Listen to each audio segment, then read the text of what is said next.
Hey, I'm here to talk about doing product casing or answering case questions or strategy questions in a product management interview.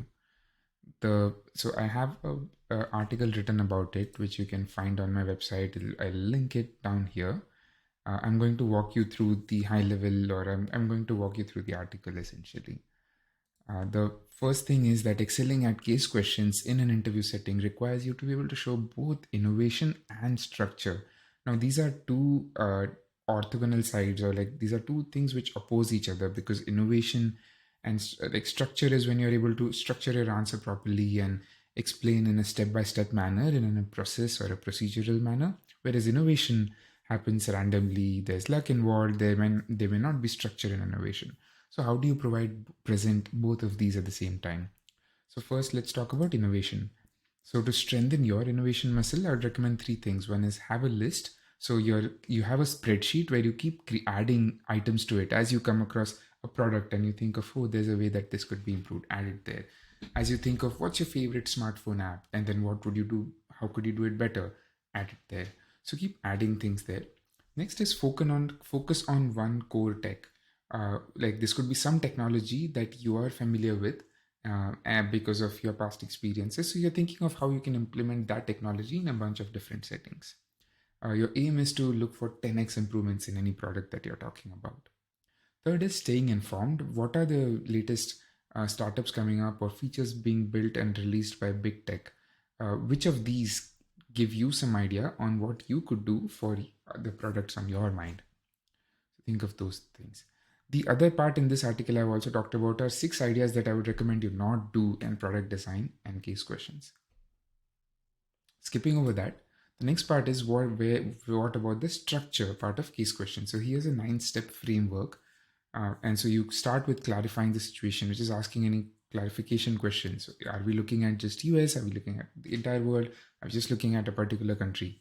Next, like, are we looking to increase our revenue, profits, or market share?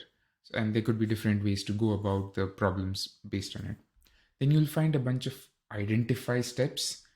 So you're identifying the problem, the right way to solve it, executing on this, and then go to market, which is the launch. Then metrics and evaluating some risks and trade-offs. So you made a decision. You made some recommendation. I recommend we build feature X in so and so way. Now, what are some pros and cons for it? What did you miss out by not implementing the other features? Or like what are some what is there some pushback that you could get from users because of this feature that you're building? So think of that in the last bucket. Now, one thing you'll notice is there are 4 identify steps here. Identify the users, identify user needs, identify gap versus existing products, and identify feature improvements. So, how do you go about all these identify stages? My recommendation would be apply the design thinking approach of diverge, then converge. At every step, first say, well, there could be A, B, and C type of users, but in this discussion, let's only stick to user type B or A. And then for user B, there are all these needs that they have. Let's focus on this need. And now for that need, now there are all these potential solutions that they could be using other products or services. Across all of them, there are these gaps. For those gaps, these could be potential feature improvements, but let's just focus on something and then move forward. Now, when you come to identifying, then executing, then launching, around the launch, you can use some of these ideas on how to announce your launch or what's involved in your go to market plan.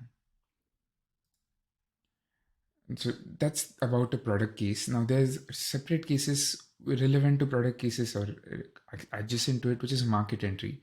You can use the well-known Porter's 5 forces framework. So bargaining power of suppliers, threat of substitutes, threat of new entrants, bargaining power of buyers, and industrial rivalry. You'll find a lot about this written online. I have my own cliff notes written in the article, but you can find a bunch of videos on this online. Now, how do you practice these frameworks and how do you practice innovation? One is start with whiteboard and start with a thick marker which forces you to be pictorial and visual and think in big picture versus specifics and writing a lot of text. Second, write down those 9 steps on the top right hand side of your whiteboard or paper whenever you're doing for the first several cases until you have these memorized and you can check them off one by one as you go through them. That should cover this article that we are talking about. And if you are looking for more, you can open this article, read it further, and let me know if you have any questions. You can message me here.